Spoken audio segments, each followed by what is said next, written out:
अगर आप YouTube पर वीडियो सर्च करते करते थक गए हैं, the perfect road map to become a video editor और how to get clients as a video editor, how to learn story telling और how to master cold email and make offer, then this podcast is for you. आज हमने इस podcast में 4 ऐसे guest को invite किया है जिनको आपने काफी बार आपने YouTube पर देखा होगा, एंड आज हमने इन चारों के पॉडकास्ट को मर्ज करके एक perfect video editing road map बनाया है जिससे आपको कभी भी कोई वीडियो ना देखनी पड़े। सबसे पहले हमने इनवाइट किया है निखिल पवार को, जिनका नाम डोप मोशन है, एंड हमने इनसे जाना है कि क्या बेस्ट सॉफ्टवेयर रहेगा to start video editing in 2025। Then we have invited Asil Khan, और हमने उनसे जाना है why is it important to learn graphic designing as a video editor. Then the third guest we have invited is Rajeev Mehta, and हमने उनसे जाना है importance of story telling. This is the only thing जिसकी वजह से आप हाई चार्ज कर पाएंगे, and why is it important to give a purpose to each and every video.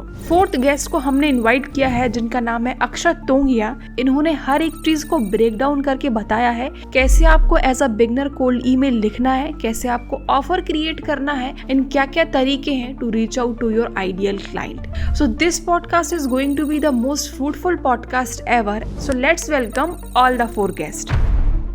तो सर, अभी आपने 3-4 सॉफ्टवेयर के नाम बताएं, आफ्टर इफेक्ट्स, प्रीमियर प्रो। तो अभी इंटरनेट पे काफ़ी लड़ाई चल रही है कि प्रीमियर प्रो ज़्यादा अच्छा है, डाविंची ज़्यादा अच्छा है, आफ्टर इफेक्ट्स की ज़रूरत नहीं है, आफ्टर इफेक्ट्स बहुत इंपॉर्टेंट है। तो अकॉर्डिंग टू यू कौन सा सॉफ्टवेयर आपके हिसाब से ज़्यादा अच्छा है और वो क्यों अच्छा है, या बाकी लोगों को वो प्रेफर करना चाहिए जो आप बता रहे हो? ओके, मुझे ऐसा लगता है ना कि सॉफ्टवेयर आपको वो प्रेफर करना चाहिए। एक तो आपको सीखने में कौन सा सॉफ्टवेयर इंटरेस्टिंग लगता है, कौन सा सॉफ्टवेयर आपको लगता है कि हाँ, इससे मेरा काम निकल जाएगा या मैं जो बनाना चाहता हूँ वो बन जाएगा। और दूसरी चीज़ कि इंडस्ट्री में क्या चल रहा है। अगर आप जॉब कर रहे हो या फ्रीलांसिंग कर रहे हो कुछ भी, तो इंडस्ट्री में कौन सा सॉफ्टवेयर चल रहा है। हो सकता है कि आप जो सॉफ्टवेयर में आपका इंटरेस्ट है, आपको वो सॉफ्टवेयर बहुत अच्छे से आता है, बट इंडस्ट्री में उसकी डिमांड ही नहीं है या वैसे क्लाइंट ही नहीं है कि अच्छा पे कर पाए वो सॉफ्टवेयर। क्योंकि कैसा होता है ना, अभी जैसे कोई कोई मेजर स्टूडियोज होते हैं या ब्रांड्स होते हैं, उनको ऐसा चाहिए कि रहता है कि उनको प्रोजेक्ट फाइल भी चाहिए होती है कि हम भी इसमें अगर हमें कुछ एडिट करना है, बाद में हम उसे प्रमोशनल कंटेंट के लिए यूज करेंगे, तो हमें प्रीमियर प्रो की ही फाइल चाहिए या आफ्टर इफेक्ट्स की ही फाइल चाहिए। तो वहां पर अगर मैंने प्रीमियर प्रो की जगह पे कोई और जैसे अपना फाइनल कट यूज किया होगा, तो फिर वहां पे थोड़ी दिक्कत आ जाएगी। तो डिपेंड करता है। तो ऐसा मेरा ऐसा मानना है कि ऐसा कोई इंपॉर्टेंट नहीं है कि आपको यही सॉफ्टवेयर सीखना है। मुझे क्योंकि मैंने आफ्टर इफेक्ट्स सीखा था सबसे पहले, मुझे तो कोई सॉफ्टवेयर के बारे में पता नहीं था। तो उसके बाद जब मैंने देखा कि अडोबी के अंदर ही प्रीमियर प्रो है, फोटोशॉप है, तो वो सीखना मेरे लिए बहुत ईजी हो गया। तो अगर मैं अडोबी का कोई एक भी सॉफ्टवेयर सीखता हूँ, जैसे अगर मैं फोटोशॉप सीखता हूँ, तो प्रीमियर प्रो, आफ्टर इफेक्ट्स, ये सारे सीखने चीजें ईजी हो जाते हैं क्योंकि फंडामेंटल्स तो सेम है। मतलब सिलेक्शन टूल तो सब में ही है, मास्किंग टूल सब में ही सेम है, वो टूल का काम सेम है, तो काफी ईजी हो जाता है। अभी मैं फोटोशॉप सीख के डायरेक्टली कोई फाइनल कट या कोई डाविंची सीखने जाऊँ तो फिर मुझे थोड़ा डिफिकल्ट पड़ सकता है क्योंकि वर्क फ्लो थोड़ा सा ये हो जाता है। और स्पेसिफिकली ना अभी के टाइम पे सबसे बेस्ट चीज आफ्टर इफेक्ट्स और प्रीमियर प्रो की ये है कि आप डायनामिक लिंकिंग कर सकते हो। तो मैं क्या करता हूँ, अपने जो वीडियोस है उनका जो लाइनअप है वो प्रीमियर प्रो में कर लेता हूँ, और फिर अगर उसमें कोई हैवी एडिटिंग करनी होगी या कोई मोशन ग्राफिक्स ऐड करना है, मास्किंग करना है, तो मास्किंग वगैरह प्रीमियर प्रो में थोड़ा दिक्कत देगा। तो ट्रैकिंग वगैरह करना है तो उसी को मैं डायनामिक लिंक करके आफ्टर इफेक्ट्स में लेके जाता हूँ, फिर उसमें काम करता हूँ और वो प्रीमियर प्रो में अपने आप टाइमलाइन अपडेट होते जाती है। तो वो बहुत ज्यादा ईजी बन जाता है एक वर्क फ्लो। तो मैं प्रेफर इसलिए आफ्टर इफेक्ट्स और प्रीमियर प्रो करता हूँ अपने एडिट्स के लिए। ओके, तो सर आपने पहले आफ्टर इफेक्ट्स सीखा था, उसके बाद फिर आपने फोटोशॉप, प्रीमियर प्रो, ये सारी चीज़ें सीखी थी। तो हर एक इंसान का एक अलग रोड मैप होता है जो वो फॉलो करता है। तो अकॉर्डिंग टू यू, अगर मैं बिगनर हूँ और मैं आपसे पूछती हूँ कि मुझे कैसे स्टार्ट करना चाहिए, तो आपके अकॉर्डिंग क्या रोड मैप होगा जहाँ पे मैं बेसिक वीडियो एडिटिंग भी सीख जाऊँ, मोशन ग्राफिक्स तक भी मैं पहुँच जाऊँ? ये एक्चुअली क्वेश्चन मुझे बहुत लोग पूछते हैं कि यार we need a road map to being a graphic designer या मोशन ग्राफिक्स आर्टिस्ट। तो मैं सोचता हूँ यार मेरा रोड मैप तो कितना अजीब ही रहा है कि मैंने आफ्टर इफेक्ट्स पहले सीख लिया, फिर फोटोशॉप सीखा, फिर प्रीमियर प्रो सीखा, तो मेरा तो एकदम अल्था पल्टा चीजें हो गई है। तो फिर मेरे लिए वो बहुत हंसी वाली चीज होती है कि यार मैं क्या ही रोड मैप बताऊँ जब मेरा ही रोड फिक्स नहीं था। आई थिंक तब आप अच्छे से बता पाओगे क्योंकि आपने उल्टे से स्टार्ट किया, तो आप बता पाओगे कि मैंने ये मिस्टेक्स की थी तो तुम्हें ये नहीं करनी है अब। बट एक्चुअली उससे ना मैंने नोटिस किया कि अगर मैं सोचा बाद में कि अगर शायद मैं फोटोशॉप पहले सीख जाता फिर मैं आफ्टर इफेक्ट्स सीखता तो ज्यादा कुछ शायद फर्क पड़ता नहीं, क्योंकि जैसे मैंने बताया कि टूल्स तो सेम ही है, सिर्फ उसके यूज केसेस अलग है। फोटोशॉप हम यूज करते हैं डिजाइन बनाने, ग्राफिक डिजाइनिंग के लिए, आफ्टर इफेक्ट्स यूज करते हैं मोशन ग्राफिक्स के लिए। तो उनका पर्पस अलग है। बट आप एक कोई किसी भी टूल के अगर फंडामेंटल सीखते हो तो वो फंडामेंटल्स तो सारे इसमें सेम ही है, ब्लेंडिंग मोड सारे इसमें सेम ही है, तो वही चीज़ है। बट अगर मैं शुरू करता और मुझे पता होता कि चलो ये सॉफ्टवेयर है, तो मैं प्रेफ़र करता कि मैं फ़ोटोशॉप पहले सीखूँ, क्योंकि फ़ोटोशॉप से क्या है ना कि लाइटिंग वगैरह, क्योंकि हम अगर जैसे कोई भी थंबनेल या कुछ भी बनाते हैं, तो हम लाइटिंग वगैरह एडजस्ट करते हैं, कलर करेक्शन सीखते हैं, तो वो सारी चीज़ें फिर बाद में जब वीडियो एडिटिंग कोई सॉफ्टवेयर सीखने के लिए ज़्यादा ईज़ी पड़ेगी। तो फ़ोटोशॉप मुझे लगता है कोर सॉफ्टवेयर है जो सीखना चाहिए लोगों ने एज़ अ बिगिनर। उसके बाद फिर मैं क्या सीखूँ? फिर Premiere Pro then After Effects या हाँ, फिर Premiere After? Pro, After Effects दोनों ही सेम ही है, मतलब ऑलमोस्ट टूल्स के कंपेयर में। तो कोई भी अब ऐसा नहीं है कि आपको ये सॉफ्टवेयर सीखने के बाद ही वो सॉफ्टवेयर सीखना चाहिए। आप पैरेलली 2-3 सॉफ्टवेयर भी साथ में सीख सकते हो। क्योंकि जब मैंने मैंने मेरा जब डिग्री कंप्लीट हुई थी, तो मैंने एक डिज़ाइन स्कूल जॉइन किया था। तो वहाँ पर हमको 24-25 सॉफ्टवेयर सिखाए थे, जो कि आधे से ज़्यादा कोई काम के थे नहीं, बट हमें पैरेलली 3-4 सॉफ्टवेयर एक साथ सिखाए जाते थे। तो सीख जाते थे। तो ऐसा कोई है नहीं कि आपको ये सॉफ्टवेयर सीखने के बाद ही दूसरा सॉफ्टवेयर सीखना है। आप दोनों भी साइड बाय साइड, क्योंकि दोनों का यूज़ केस अलग है, तो साइड बाय साइड सीखोगे तो ऐसा कुछ है नहीं। तो सर आपके पास कुछ सीक्रेट रिसोर्सेज जो मे बी शायद आप यूज़ करते हो, या मे बी चैनल्स जो आप फॉलो करते हो for your creativity story telling, तो वो कुछ आप लिस्ट डाउन कर दो? सच बोलूँ ना तो मुझे ऐसे चैनल्स के ना नाम याद नहीं रहते। मुझे कैसा रहता है ना कि क्रिएटर का कोई पर्टिकुलर वीडियो पसंद आ गया तो वो वीडियो को मैं सेव करके रखता हूँ। वो क्रिएटर का नाम भी पता नहीं क्या है, क्या नहीं। बट हाँ, ऐसे कुछ-कुछ है, जैसे जीएफएक्स मेंटोर है, वो बहुत सारे बिगिनर फ्रेंडली ट्यूटोरियल डालते हैं। मेरा चैनल है, मैं थोड़े एडवांस ट्यूटोरियल डालता हूँ, मतलब जिसको ऑलरेडी आता है उसको अगर कुछ नया बनाना है तो वो मेरा चैनल देख सकता है। फिर राजीव मेहता सर है, वो भी बहुत अच्छा कंटेंट, वो बहुत यूनिक कंटेंट बनाते हैं मुझे लगता है, जो कि आज की जनरेशन के साथ बहुत अच्छे से फिट बैठता है। तो ऐसे बहुत सारे इंडियन क्रिएटर्स हैं और अब्रॉड के क्रिएटर्स का मुझे उतना नाम याद नहीं रहता, बट है ऐसे बहुत सारे क्रिएटर्स। चाहिए तो मैं एक लिस्ट दे दूँगा, तुम बाद में ऐसा डिस्क्रिप्शन वगैरह में शेयर कर सकते तो आपके पास कुछ अल्टरनेटिव्स हैं, कुछ कोर्सेज, जैसे आपने कहा था कि मैंने कुछ कोर्सेज भी किए थे, तो आप लिस्ट डाउन कर दो कुछ कोर्सेज भी। एट द सेम टाइम कुछ ऐसे मे बी डॉक्यूमेंट्री, मूवीज या कोई भी चीज़ जो जिससे क्रिएटिविटी थिंकिंग प्रोसेस इंक्रीज हो सकती है एडिटर्स की। ठीक है, अगर आप स्कूल के बाद आपको मतलब परस्यू करना है और आपके पेरेंट्स अगर ऑफ कोर्स आपको अलाउ करें कि डिग्री कर सकते हो आप इसमें, तो आप कोई सी भी बीएससी प्लस या तो फिल्म मेकिंग कर सकते हो, फोटोग्राफी कर सकते हो, या फिर मल्टीमीडिया एंड एनिमेशन कर सकते हो। तो इन सब के थ्रू आपको बहुत सारे सब्जेक्ट्स सिखाएंगे वो लोग। तो इट वाज नॉट लाइक कि बस वीडियो एडिटर बन सकते हो उसके बाद से। तो उनने हमें ग्राफिक डिज़ाइन सिखाया, वेबसाइट डिज़ाइन सिखाया, गेम डिज़ाइन सिखाया, 3D एनिमेशन सिखाया, 2D एनिमेशन सिखाया, तो सब कुछ कंबाइन करके सिखाया। तो काफ़ी सारी फील्ड्स ओपन होती हैं उससे, ठीक है। अब लेट्स से कि आप ऐसे स्टेट पे नहीं हो जहाँ पे आप डिग्री कर सको इसमें, तो you can do a diploma जो 1 साल का होता है, 1-2 साल का होता है। तो डिपेंडिंग ऑन कौन सी सिटी में हो आप रीच आउट कर सकते हो, ठीक है। और थर्ड ऑप्शन है कि आप खुद से सीखना चाहते हो, तो देखो बेस बनाओ अच्छे 2-3 सॉफ्टवेयर का। तो अगर वीडियो एडिटिंग की बात करें तो I would still go with Adobe Premiere Pro. I will also learn Adobe After Effects. I learn Adobe Photoshop also, क्योंकि that will be very important. मतलब आपको अगर अच्छे वीडियो एडिटर हो तो आपको ग्राफिक डिज़ाइन आना चाहिए, मतलब वो तो है ही कि आना ही चाहिए। और फिर इसके अलावा आई will also learn 1 3D animation software, या तो ब्लेंडर सीख लो या फिर माया और 4DX मैक्स। तो आपने बोला कि ग्राफिक डिज़ाइनिंग करना मतलब आना बहुत इंपॉर्टेंट है एज अ वीडियो एडिटर, तो उसका रीज़न बता दो आपके क्यों इंपॉर्टेंट है। और अगर मुझे ये चीज़ पहले पता नहीं थी, मैं एक ऐसी वीडियो एडिटर हूँ जिसने बस आफ्टर इफेक्ट्स वगैरह सीख लिए और मैंने अपने बेसिक्स क्लियर नहीं किए मे बी, तो वो चीज़ मैं कैसे वापस जाके अपने बेसिक्स क्लियर कर सकती हूँ? ग्राफिक डिज़ाइन इसलिए इंपॉर्टेंट है क्योंकि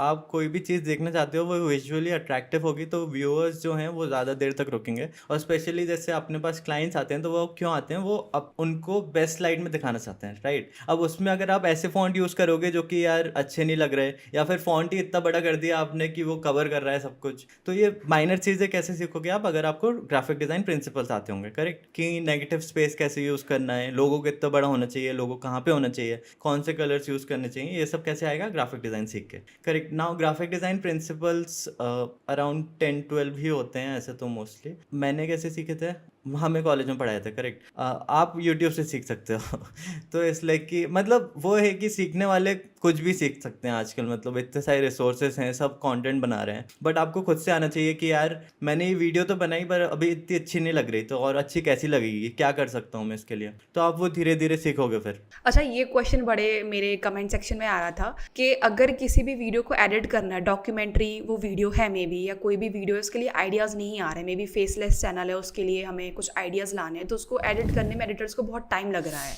तो वो ऐसा उनके साथ क्यों हो रहा है और वो इस चीज़ से कैसे ओवरकम कर सकते हैं? हाँ, तो इंस्पिरेशन आना एक काफ़ी बड़ी प्रॉब्लम हो जाती है, स्पेशली जब मैं शुरू में चालू कर रहा था तो मुझे समझ नहीं आ रहा था कि मैं कौन से इफेक्ट्स यूज़ करूँ, कहाँ पे क्या यूज़ करूँ।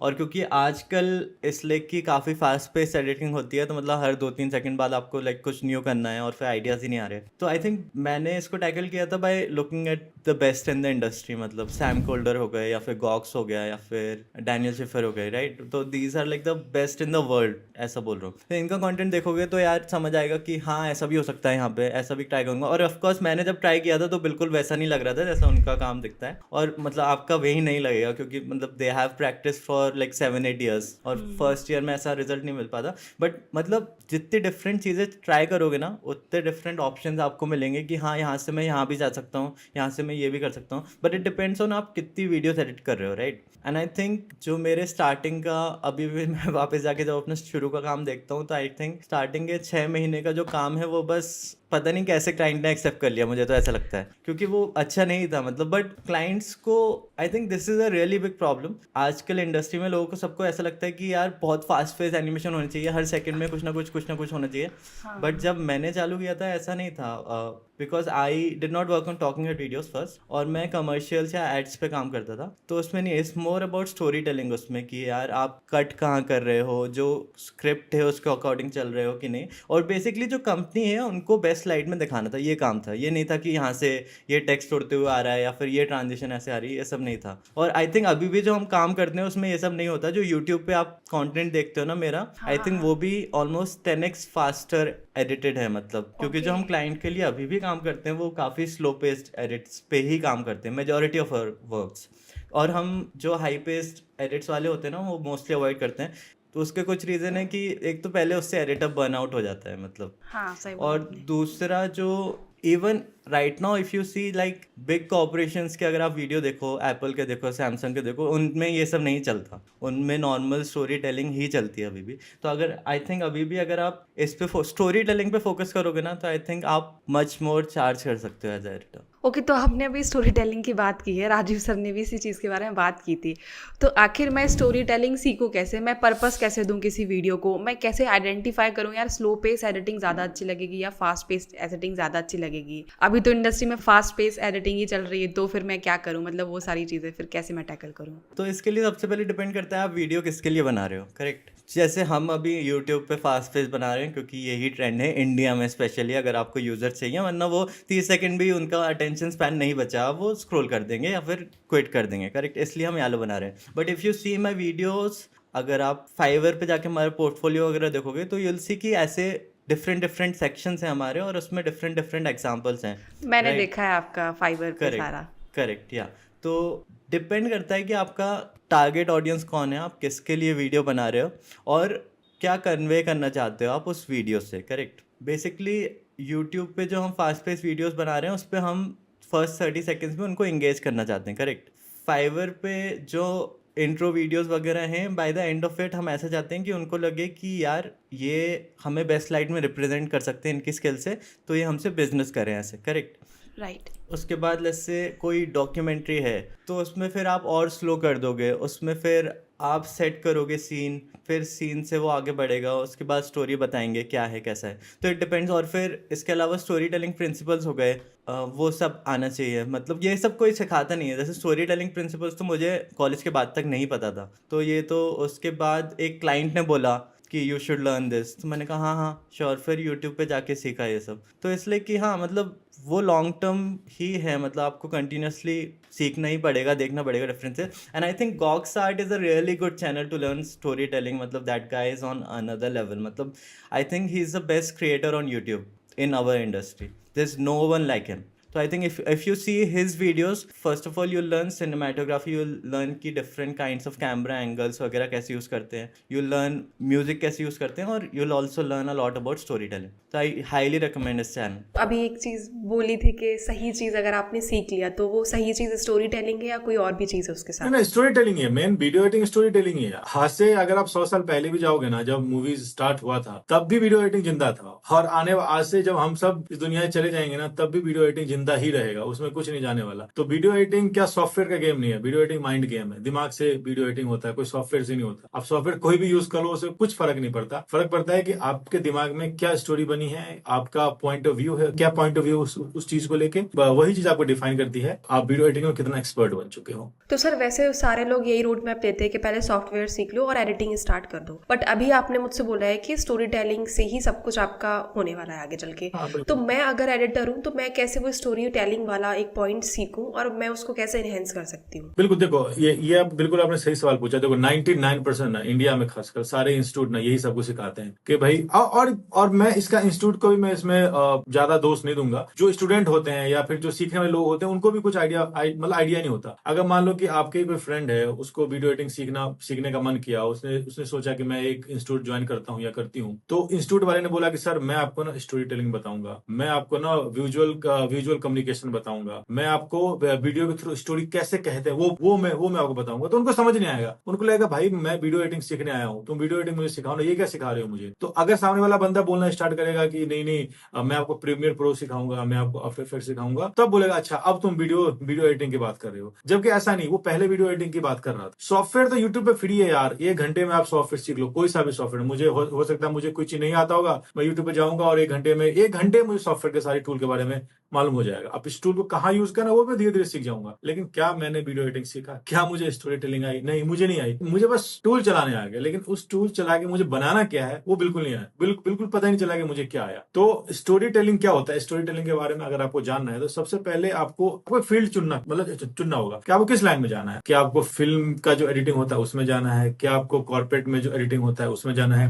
या फिर क्या आपको कम्युनिकेशन वाली जो इंडस्ट्री है ना, एडवर्टाइजिंग वाली इंडस्ट्री, उसमें जाना है। इस तीनों में से आपको चुनना पड़ेगा कि आपको किस में जाना है। मैं जनरली बिलोंग करता हूँ एडवर्टाइजिंग वाली इंडस्ट्री, तो जिस चीज का मुझे नॉलेज है मैं वही चीजें बताऊंगा। अगर आपको वीडियो एडिटिंग स्टार्ट करना है और आपने एडवर्टाइजिंग इंडस्ट्री चूज करी जहां पे एड्स बनते हैं, रील्स बनते हैं, ब्रांड्स के एड्स बनते हैं, काफी सारी चीजें यहाँ बनती है, कमर्शियल बनता है, तो आपको सबसे पहले जो चीज आपको सीखना चाहिए वो है कम्युनिकेशन, कि एक ब्रांड का मैसेजिंग क्या होता है, कोई चीज, और वो ब्रांड अपने मैसेज को जब जनता के पास लेके जाती है तो उसमें कौन कौन से फैक्टर प्ले होते हैं। क्या उसके अंदर इमोशन का पार्ट होता है, क्या उसके अंदर फ्रेमिंग का पार्ट होता है, क्या उसके अंदर स्क्रिप्ट का कितना पार्ट होता है। तो इस चीज सब का जो आपको नॉलेज बढ़ने लगेगा ना, तब आपको पता चलेगा कि हाँ किस जगह पे कौन से कट डालने हैं, किस जगह पे कौन से कलर ग्रेडिंग करनी है, किस जगह पे कौन सा म्यूजिक डालना है, किस जगह पे कौन सा फ्रेम यूज करना है, किस जगह पे कौन सा शॉर्ट्स यूज करना है। ये तब आपको पता चलेगा जब आपको पता रहेगा कि आप स्टोरी क्या सामने वाले को बता रहे हो, क्या अपने वीडियो के थ्रू क्या कम्युनिकेशन लेके आ रहे हो। तो सर इधर पे एक छोटा सा क्वेश्चन ये है कि बिगनर्स जो आते हैं वो पैसे के लिए ही आते हैं कि हम थोड़ा सा पैसा कमा लें। तो अगर कोई है जिसको मे बी जाना और वो सिर्फ पैसे कमाने आया और उसको अपनी स्किल्स भी अपग्रेड करनी, बट अकॉर्डिंग टू यू, जैसे अभी आपने एड्स बोला, फिल्म्स बोला, तो सबसे ज्यादा पैसा कहाँ पे एड्स में है, देखो फिल्म्स में है? पैसा, देखो बिगनर ही नहीं, जो एक्सपीरियंस, हम लोग जैसे लोग भी पैसा कमाने के लिए आते हैं। हर कोई पैसा कमाने के लिए ही आता है। इसमें कोई ये नहीं कोई समाज सेवा करने आता है या कोई मस्ती के लिए आता है, ऐसा कुछ नहीं है। सब कोई पैसा कमाने के लिए आता है, लेकिन डिपेंड करता है कि आप या तो आप पैसे पे फोकस करो स्टार्टिंग में, या फिर पैसे के फोकस करते करते अपना स्किल को भी डेवलप करो। ठीक है, अगर मान लो कि मुझे कुछ नहीं पता, अभी मैंने अपना 12th या फिर ग्रेजुएशन कंप्लीट किया है और मुझे वीडियो एडिटिंग सीखना और मेरे पास कुछ भी नहीं है और मेरे को छोटा मोटा काम मिल रहा है कि मैं फोन से एडिट कर लूं या नॉर्मल में एडिट कर लूं, तो मेरा पहला एम क्या रहेगा कि उसके पीछे का प्रोसेस को समझना। टूल तो मैं कहीं से भी सीख लूंगा, पहले मैं थोड़े से काम करूंगा, काम करने के बाद मैं सबसे पहले कैमरा लूंगा, जिससे मैं खुद की अपनी स्टोरी बना सकूं, खुद की अपनी स्टोरी टेलिंग कर सकूं, या फोन या कैमरा जो भी लूंगा, और फिर मैं अपने स्किल पे काम करना स्टार्ट करूंगा कि भाई मैं खुद शूट करूंगा और मैं खुद उसको एडिट करूंगा, खुद नई नई स्टोरीज लेके आऊंगा,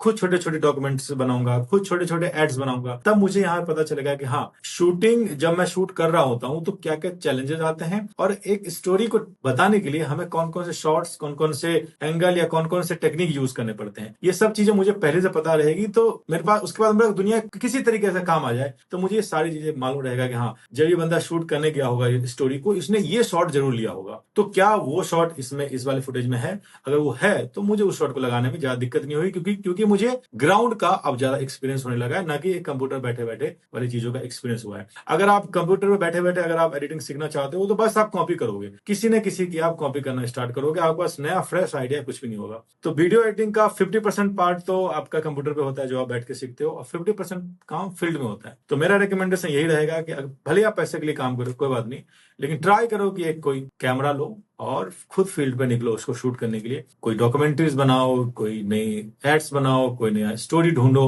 कुछ ना कुछ आपको फील्ड पे रह के करना ही पड़ेगा, तब आप ग्रो होगे। नहीं तो क्या होगा कि जो काम अभी आप कर रहे हो ना कंप्यूटर बैठे बैठे, कल को आपसे कम रेट में करने वाला भी कोई ना कोई वहां पे आ जाएगा, है ना। फिर आपकी वैल्यू यहाँ पे डाउन होनी स्टार्ट हो जाएगी। फिर आपको लगेगा कि नहीं, वीडियो एडिटिंग का तो हाइप ही खत्म हो गया। ये हाइप खत्म नहीं हुआ, बेसिकली आपने ग्रो ही नहीं किया अपने लाइफ में, आप वहीं के वहीं रह गए। आपने अपने ऊपर कुछ भी नहीं किया, मतलब जीरो अपने ऊपर आपने इन्वेस्ट किया। आपको लग रहा होगा कि मैं कोई कोर्स ले लूंगा तो मुझे मेरा जो स्किल है वो बहुत अच्छा हो जाएगा, जबकि ऐसा कुछ नहीं होता। जब तक आप फील्ड पे नहीं निकलोगे कोई कोर्स काम नहीं आने वाला।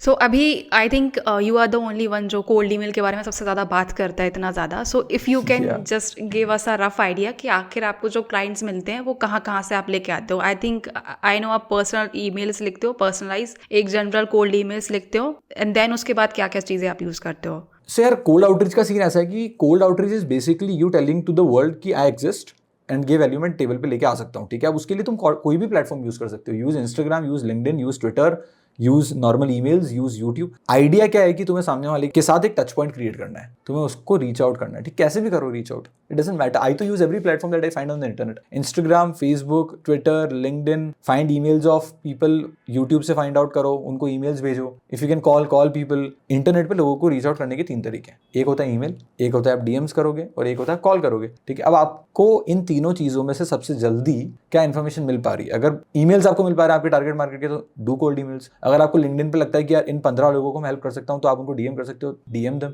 अगर इंस्टाग्राम पे यू फाइंड पीपल जिनको आपको लगता है कि यार इनको मैं डीएम कर सकता हूं, DM them. So it's like how can whatever industry you are in, try to send 10 emails every day, 10 cold emails every day. Even अगर आप पैसे नहीं कमाओगे तो भी at least something of value would come out of it, ठीक है। Because होता ही है कि जब आप किसी को ईमेल भेजते हो तो इंसान ऐसा कभी नहीं होगा कि पहली ईमेल में आपसे रिलेशनशिप बिल्ड कर लेगा या फिर पहले ईमेल में आपसे कुछ खरीद लेगा। Touch points create, cold outreach का सिंपल रूल होता है कि टच पॉइंट क्रिएट करना, right. Relevant touch points create करना कि मेरे पास जो आज वैल्यू है, मैं किस इंसान को रीच आउट करूं कि वो वैल्यू उस इंसान की प्रॉब्लम को सॉल्व करे। ये सबसे बड़ा डिस्कनेक्ट है कोल्ड ईमेल्स का, कोल्ड आउटरीच का। लोग बोलते हैं कोल्ड आउटरीच काम नहीं कर रही, वो इसलिए नहीं कर रही है बिकॉज आपके पास कुछ ऐसा है ही नहीं जो किसी और इंसान की पेन या प्रॉब्लम को सॉल्व करे, किसी का टाइम बचाए, किसी का समय बचाए, या किसी के स्टेटस को एनहांस करे।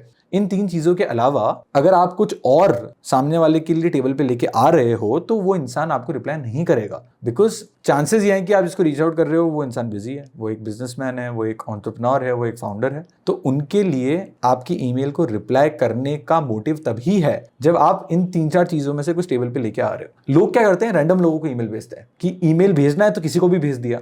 दैट्स लाइक वो वहीं पे गलत हो गया, राइट। फिर नहीं काम करेगी cold outreach random. You can't reach out to random person ना, कि आप किसी ऐसे इंसान को नहीं बोल सकते कि मैं आपको घर बनाने में हेल्प करूंगा जिसके पास घर बनाने के पैसे ही नहीं है ना। आप किसी एक ऐसे इंसान को ये नहीं बोल सकते कि भाई मैं आपको, आप आज 50,000 रुपए कमा सकते हो और मैं आपको 1 लाख कमा के दूंगा, पर उसके पास आज है ही 5,000। तो आपको चाहिए 100% क्लैरिटी तो आ नहीं सकती। यू नीड मैक्सिमम क्लैरिटी कि यार इस इंसान के पास जब मैं रीच आउट करूंगा तो आई ऑलरेडी नो कि इस इंसान की जिंदगी में एक प्रॉब्लम है, जिस प्रॉब्लम का सोल्यूशन मैं टेबल पे लेके आ सकता हूँ। दैट्स स्टेप नंबर 1, ठीक है। सो और उसके अलावा तो कोई भी प्लेटफॉर्म यूज करो यार, प्लेटफॉर्म्स की कोई कमी नहीं है। Internet is free for everybody, कोई भी प्लेटफॉर्म यूज करो, सीखो कि वैल्यू क्रिएशन कैसे होता है। जबरदस्ती ईमेल सेंड करने से it won't work for you, is what I am saying. So तो अभी आपने बोला पेन पॉइंट्स के बारे में, and you also talked about 5 pain points. मुझे पता है कि एक हेल्थ ले आओ, मनी ले आओ, ये सारी चीज़ें, किसी की हेल्प कर दो, ये सारी चीज़ें। सो अकॉर्डिंग टू यू, अगर मैं एक बिगनर हूँ, आई एम नॉट, मतलब उतना ज़्यादा मैंने कोल्ड ईमेल्स को अभी एक्सप्लोर नहीं करा है, बट मुझे पता है कि मुझे वीडियो एडिटिंग की सर्विसेज देनी है, ग्राफिक डिजाइनिंग की मुझे देनी है। So according to you, first email, जब आपने ये भी बताया कि फर्स्ट ईमेल में सेल्स कॉल पे मत लेके आओ, because it is a email जहाँ पे you try to build a connection. So according to you, मुझे फर्स्ट ईमेल में क्या लिखना है, मैं उनको कैसे बताऊं कि मैं ये पेन पॉइंट्स आपके सॉल्व कर दूंगा। सो यार नाउ, अब जैसे फॉर एग्जांपल अगर हम वीडियो एडिटिंग की बात कर लेते हैं, ठीक है। The problem with video editing space क्या है ना, कि हर एक वीडियो एडिटर इंस्टाग्राम पे क्रिएटर्स को रीच आउट कर रहा है, जिन लोगों को वो देखते हैं ऑलरेडी वीडियोस क्रिएट कर रहे हैं, ठीक है। अब क्या होता है, मुझे बहुत सारे डीएम्स और ईमेल्स आते हैं, लोग बोलते हैं कि Akshat your videos are good, but like I think I can add more graphics to it and it will become better. अब ये उनको लग रहा है वैल्यूएबल है, पर क्या ये असली में वैल्यूएबल है फॉर अ क्रिएटर? नहीं है, राइट। तुम ऐसा क्या ही कर दोगे मेरे वीडियोस में एडिट करके कि मेरा वीडियोस 10x रिजल्ट ले आएगा, या फिर क्योंकि बिकॉज अगर तुम एक वीडियो पे मेरे लिए 10,000 से 20,000 व्यू लेके भी आ गए, वो मेरे लिए कोई वैल्यूएबल है नहीं, राइट। प्लस मेरा आज जो वीडियो एडिटर है उसके साथ मैंने एक रिलेशन बनाया है, उसको हटा के तुम्हें अंदर लाके तुम्हें सारी चीजें समझाऊंगा मैं कि मेरे यहाँ बी रोल्स पड़े हैं, मेरे यहाँ पे पड़े हैं, वो भी टाइम है, राइट। सो या तो you have to be incrementally good, तुम्हें बहुत ज्यादा बेहतर होना पड़ेगा अपनी वीडियोस में, या तो तब तुम्हें कोई ऐसा इंसान रिप्लाई करेगा जो ऑलरेडी वीडियो एडिटर्स के साथ काम कर रहा है। You getting my point?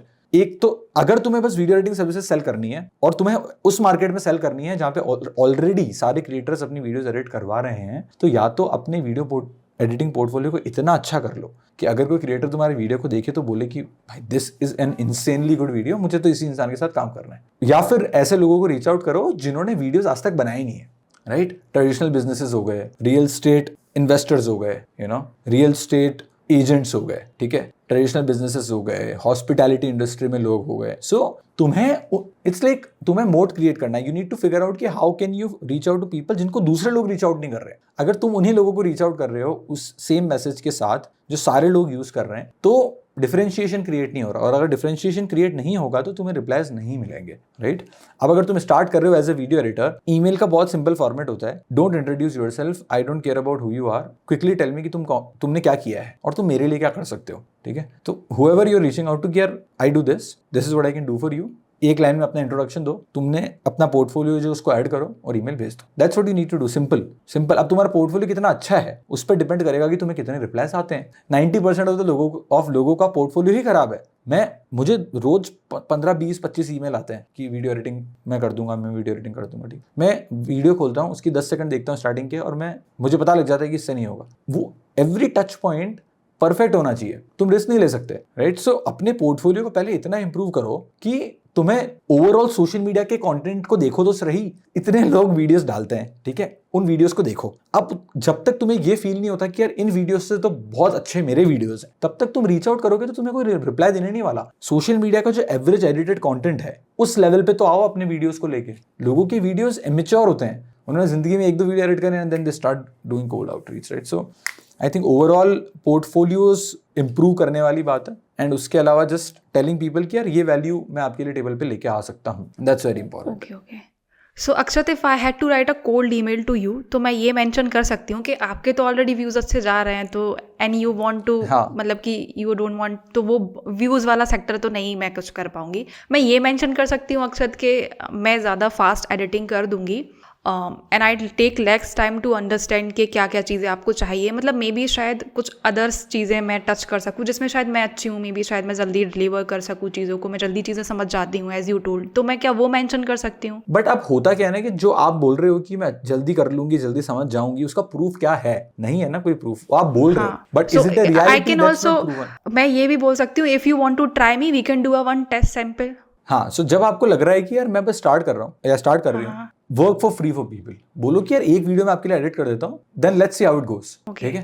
So that's a very good way to show people what you can bring on the table, right, rather than कि भाई मेरा पोर्टफोलियो है, मैंने ये किया है, मैंने वो किया। लोग जबरदस्ती के प्रोमिसेस करते हैं, मैं ये कर दूंगा या कर दूंगी, मैंने ये कर लिया, मैंने वो कर लिया, उन्होंने किया कुछ नहीं होता। यार कोल्ड ईमेल्स और आउटरीच का सिंपल फॉर्मूला जो है ना, it is about being very transparent. सीधा मैं जब मेरे कोल्ड ईमेल लिखता हूँ ना, तो मैं लोगों को क्या बोलता हूँ ईमेल के अंदर, let me be very honest, this is a cold email.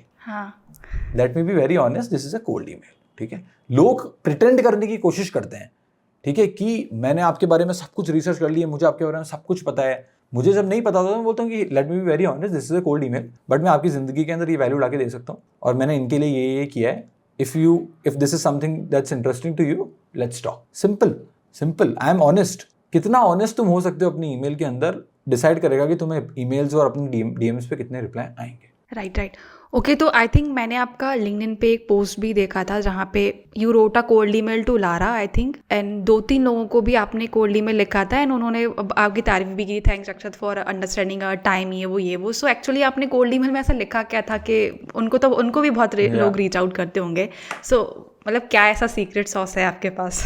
It's like greet somebody, give them a compliment. वो कॉम्प्लीमेंट लेजिटिमेट होना चाहिए कि यार I really like this video और this post that you know talked about on LinkedIn, and this is what I think about it. So you need to give them a very genuine compliment. Don't fake the compliment, right? Give them a genuine compliment, do some research on them and then reach out to them, ठीक है। When I reach out to people that I really want to work with, I do genuine research about them. That okay, this is what I can do for you, this is what I have done, you know, I really like your thoughts on this thing, I really like what you talked about this particular topic, right? So जब तुम उस level पे किसी इंसान को complement दे पाते हो इतने इन डेप्थ, तब इंसान को लगता है कि यार दिस पर्सन इज डिफरेंट, ठीक है? सो मैं when I am reaching out to people जिनके साथ मुझे स्पेसिफिकली काम करना होता है, गिव देम कॉम्प्लीमेंट्स, मैं उन्हें कॉम्प्लीमेंट देता हूँ, मैं उन्हें बताता हूँ कि यार मैं ये कर रहा हूँ, मैंने इनके साथ काम किया है, this is how I can help, very straight forward, this is my portfolio, let me know your thoughts on this. It's not rocket science. लोगों को लगता है कि I have something insane, right? Like it's not like that, it's a very basic cold email, very transparent and respecting their time, simple, like that's how I actually go about it. एक और चीज़ के बारे में बात करते हो that really confuse me a lot, कि आपको कुछ ना कुछ उनको रिजल्ट्स लेके आके देने पड़ेंगे। If you are a video editor, if you are a graphic designer, अगर आप डायरेक्टली और इनडायरेक्टली रिजल्ट्स लेके नहीं आ पा रहे हो तो वो आप उनके साथ काम नहीं करोगे। तो एज अ ग्राफिक डिजाइनर या मैं एज अ वीडियो एडिटर में कैसे उनको डायरेक्टली उनको पैसे बना के दे दूँ? जैसे अभी तो आई कैन प्रॉमिस देम कि मैं ये चीज़ें कर चुकी हूँ, I can help you the same, लेकिन जो लोग नहीं कर पाए, उनको इतना नॉलेज नहीं है, सो इज देयर इज कुछ और चीज़ वो प्रॉमिस कर सकते हैं या कुछ और चीज़? या सो अब इसके अंदर क्या होता है ना कि व्हेन आई से result is very subjective. Now let me explain this, ठीक है? रिजल्ट एक उस इंसान के लिए जो जिंदगी भर से वीडियो क्रिएट कर रहा है, उसके लिए रिजल्ट क्या होगा कि मुझे एंगेजमेंट बढ़ानी, मुझे व्यूज ज़्यादा लेके आने। जिस इंसान के लिए व्यूज ऑलरेडी आ रहे हैं उसके लिए रिजल्ट क्या होगा, मुझे लीड्स चाहिए। जिस इंसान के लिए ऑलरेडी लीड्स आ रही है भर भर के, उसके लिए रिजल्ट क्या होगा कि मुझे सेल्स चाहिए। जिस इंसान ने कभी वीडियो क्रिएट ही नहीं की है, उसके लिए रिजल्ट क्या होगा कि मुझे अच्छी वीडियोस चाहिए।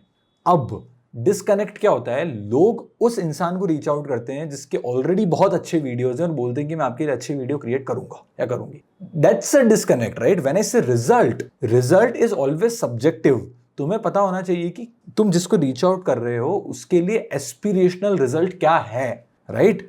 अगर मैंने आज तक जिंदगी में एक वीडियो एडिट नहीं करा है, मुझे ना ही वीडियो एडिट करना आता भी नहीं है, बट मुझे वीडियोस पोस्ट करने हैं, तो मुझे अगर कोई रीच आउट करके बोलेगा कि यार मैं आपके लिए अच्छी वीडियोस क्रिएट कर सकता हूं, ये मेरा पोर्टफोलियो है, तो दैट्स इंटरेस्टिंग फॉर मी, क्योंकि मुझे वही तो रिजल्ट चाहिए। बट 90% ऑफ पीपल ऐसे लोगों को रीच आउट करते हैं जो ऑलरेडी वो रिजल्ट लेके आ पा रहे हैं जो वो प्रॉमिस कर रहे हैं, राइट? अगर तुम मुझे आके बोलोगे कि मैं आपके लिए एंगेजमेंट बढ़ा दूंगा, मेरी एंगेजमेंट ऑलरेडी डिसेंटली गुड है, तो that's I don't want that, ठीक है? तुम मुझे बोलोगे कि अक्षत मैं आपके लिए 1 महीने के अंदर इतनी लीड्स ले आऊंगा, might be interesting to me, depending upon तुमने ईमेल कैसा लिखा है और तुम्हारा पोर्टफोलियो क्या है और तुम क्या पहले किसी और के लिए ऐसे रिजल्ट लेके आ पाए हो, राइट? सो व्हेन आई से लोग कंफ्यूज यहाँ पे होते हैं क्योंकि सोशल मीडिया पे सेगमेंटेड होता है कंटेंट, कहीं रील में एक बार सुन लिया, कहीं यूट्यूब पे एक बार सुन लिया, right? Result is subjective to the person you are reaching out to.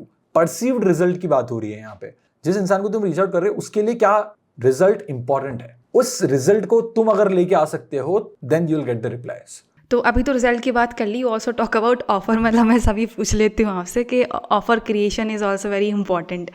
तो वो ऑफर क्रिएशन मुझे कैसे करना है, कैसे करा जाता है? इफ यू कैन गिव थोड़ा बहुत रोड मैप उसके बारे में। यार ऑफर बहुत सिंपल है। सबसे पहले तुम फिगर आउट, एक पेपर पे तुम्हें 3 क्वेश्चन को आंसर करना है। मैं बहुत ईजी सिंपल रखता हूँ इसको, मैं ज़्यादा कॉम्प्लेक्स नहीं करता, right? It's like what problem are you solving, number 1, who are you going to be solving it for, right? And how you are going to be solving it, right? And then the problem that you are promising that you will solve, bound that with time. It's like if I don't get you 10,000 followers in next 3 months, you don't have to pay. Or if I don't increase your engagement by 25% in next 3 months, you don't have to pay, right? अब होता क्या है कि when I am attaching this guarantee of you don't have to pay, जब तुम बहुत लोगों के साथ काम कर लेते हो, जब आपकी इंडस्ट्री के अंदर एक्सपर्टीज बिल्ड हो जाती है, तो आपको ये गारंटीज लगाने की जरूरत नहीं पड़ती, बिकॉज लोग ऑलरेडी आपको ट्रस्ट करते हैं, लोग ऑलरेडी आपको सोशल मीडिया पे बहुत बार देख चुके हैं, राइट? सो दीज गारंटीज ये आपको लगानी है एट द स्टार्ट, राइट? सो क्या प्रॉब्लम आप सॉल्व कर रहे हो, किसके लिए करोगे, कैसे करोगे, कितने टाइम में करोगे, और अगर नहीं हुई प्रॉब्लम सॉल्व तो व्हाट्स द सिक्योरिटी जो इंसान आपको पैसे दे रहा है। ये 4 चीजें if you can cover then that's a great offer, that's a great offer. ये क्लैरिटी आपको चाहिए, right? If you can create that offer and you can reach out to somebody with that offer, that's a great offer. But don't make absurd guarantees कि I will make you $1 million in next 1 month, like that doesn't make sense, right? So लोग क्या करते हैं, लोग random just for the sake of guarantee they just act stupid और वो कुछ भी बोल देते हैं कि मैं आपको 1 महीने के अंदर 100,000 फॉलोअर्स लाए। मैंने कहा कैसे ले आएगा भाई, तू खुद के लिए लेके आया, कैसे ले आएगा तू, right? So it's like promising things जो लेजिटिमेट सुनाई दे, right? Don't just tell me random things कि मैं ये कर दूंगा, मैं ये कर दूंगी, मैं वो कर दूंगी, मैंने, जबकि उन्होंने वो खुद कभी किया नहीं होता. So that's important. And how did you figure out कि आपके जो एजेंसी है कंटेंट फ्लो में these are going to be your target client, इसके अलावा you are going to eliminate each and everyone, तो वो आपको कितना टाइम लगा था वो टारगेट क्लाइंट का एक लिस्ट बनाने में?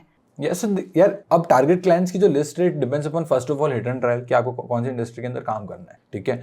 क्योंकि स्टार्टिंग के अंदर तो you have this one service that you are offering, ठीक है? अब तो आप वो सर्विस किसी को भी ऑफर कर सकते हो, लाइक थियोरेटिकली, ठीक है? सो जब आप बहुत सारे अलग अलग तरीके के लोगों के साथ इंडस्ट्री में काम करते हो तो आपको रियलाइज होता है कि यार मुझे इनके साथ काम नहीं करना, मुझे इनके साथ काम नहीं करना है, मुझे इनके साथ काम करना है, जिनके साथ आपको मजा आ रहा है, जिनके साथ रिजल्ट लेके आ पा रहे हो. अगर आपने 5 डिफरेंट इंडस्ट्रीज में काम किया और एक इंडस्ट्री में आप अच्छे रिजल्ट लेके आ पाए हो, आपको मजा आ रहा है, then you just go all in on that. यार this is the industry that I will work on. उसमें इस इंडस्ट्री में मेरे पास केस स्टडी है, इस इंडस्ट्री में मेरे पास एक्सपीरियंस है. जब वो एक्सपीरियंस और केस स्टडी में किसी और को बताऊंगा तो my chances of convincing another person in the same industry is high, right? So इसकी कोई प्लेबुक नहीं है.